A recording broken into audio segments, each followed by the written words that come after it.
The Pittsburgh Steelers traveled to historic Soldier Field to take on the Chicago Bears in what many considered a pivotal matchup for the trajectory of their 2025 season.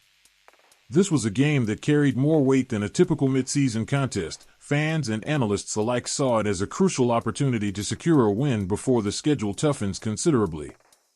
With several daunting opponents looming, teams with elite offenses, experienced coaching staffs, and playoff ambitions, Pittsburgh desperately needed to take care of business in Chicago. But the stakes became even higher when the team learned they would be without their 41-year-old starting quarterback Aaron Rodgers, who remained sidelined with a wrist injury suffered 2 weeks prior. In his place, veteran backup Mason Rudolph was tasked with running the offense, a role he has stepped into on multiple occasions over the years but rarely in a moment as magnified as this. Rudolph's performance, given the circumstances, was widely viewed as respectable. While he did not deliver a flawless outing, he demonstrated steady command of the offense, made several well-timed throws, and kept Pittsburgh competitive throughout all 4 quarters.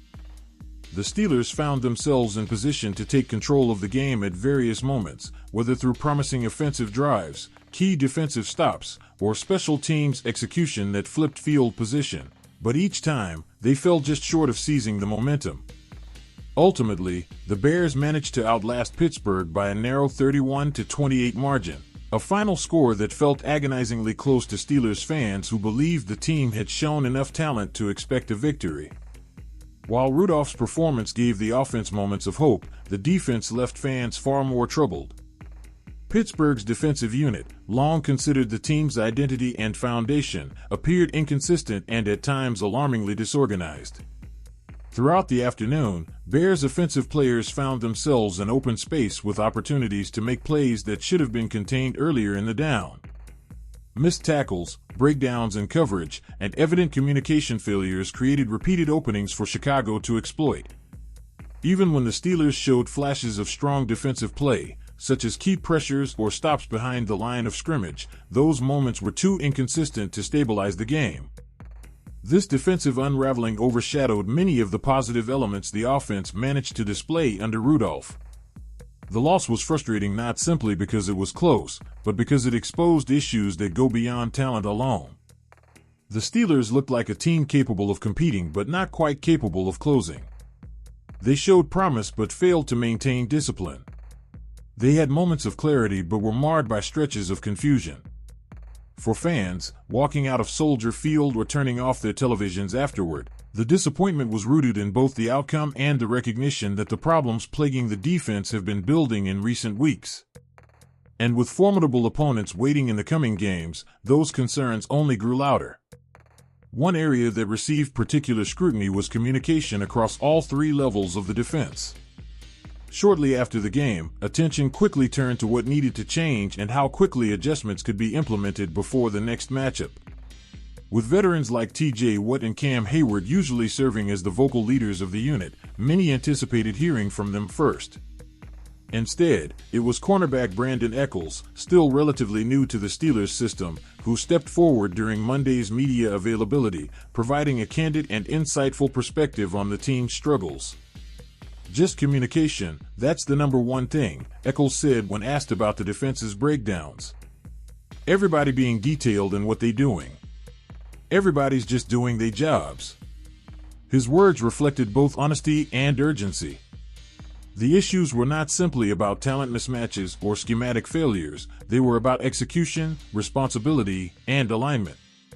Echols emphasized that the team must operate with sharper awareness, clearer assignments, and more consistent discipline if they want to avoid a repeat of the mistakes that cost them dearly against Chicago. Echols went further when speaking about how the Steelers must address their deficiencies. "We just gotta be better. If it is from a player standpoint or a coach standpoint, we just gotta be better altogether. They just caught us in a situation where we wasn't picking up the guy in the area and they capitalized on it." This admission speaks volumes. It suggests that accountability must be shared equally between the coaching staff, responsible for preparing players, designing schemes, and ensuring clarity, and the players themselves, who must react, communicate, and execute effectively on the field. According to Eccles, the Bears did not succeed simply through superior talent. They succeeded because they recognized defensive confusion and attacked it without hesitation. In multiple instances throughout the game, Chicago used motion, formation shifts, and route combinations to test the Steelers' communication in real time. These are the kinds of situations where players must adjust instantly, aligning assignments, trading responsibilities across zones, and ensuring someone accounts for every eligible receiver. Eccles' comments indicate that on several key plays, those adjustments did not happen fast enough, leaving soft spots in coverage that Bears head coach Ben Johnson exploited with precision. Whether in man or zone looks, the Steelers found themselves reacting a step too late, giving the Bears opportunities that proved decisive. The broader question now facing the Steelers and their fans is whether these communication issues are correctable within a short time frame or whether they reflect deeper problems that will continue to resurface. Are these simply breakdowns caused by injuries, rotational changes, and unfamiliarity among personnel? Or are they symptoms of systemic problems in coordination, preparation, leadership structure, or defensive philosophy? For years, Pittsburgh's identity has revolved around tough, stingy, high IQ defense. Even during seasons when the offense sputtered, the defense kept the team competitive. But this season, the inconsistencies have become harder to ignore. The unit still has stars, what remains one of the most disruptive defenders in football, and Hayward, even while aging, brings invaluable leadership, and yet the defense is no longer the overwhelming force it was a few years ago. The decline has been gradual but noticeable, and fans are now questioning whether the coaching staff has adapted adequately to compensate.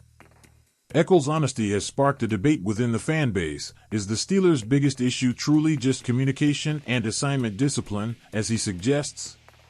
Or is the problem broader, something rooted in scheme design, coaching adjustments, or the overall direction of the defense? The blame is spread across multiple layers.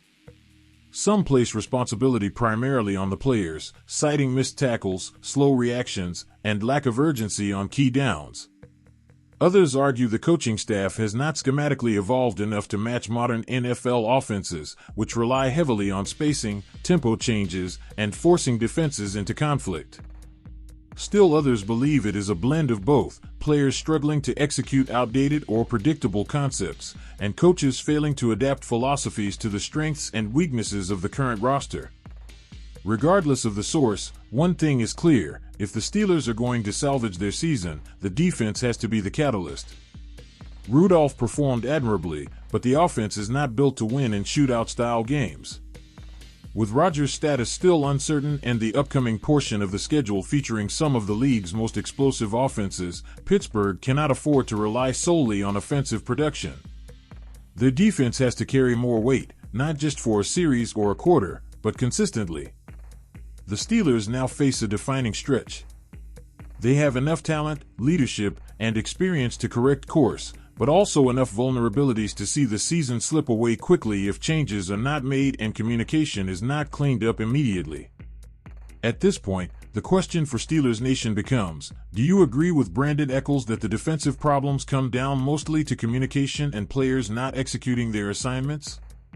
Or do you believe there is a larger coaching or schematic problem that needs to be addressed? Your thoughts, frustrations, optimism, or concerns all matter as the Steelers prepare for the next challenge and attempt to avoid another season defined by missed opportunities. Thanks for watching and see you soon.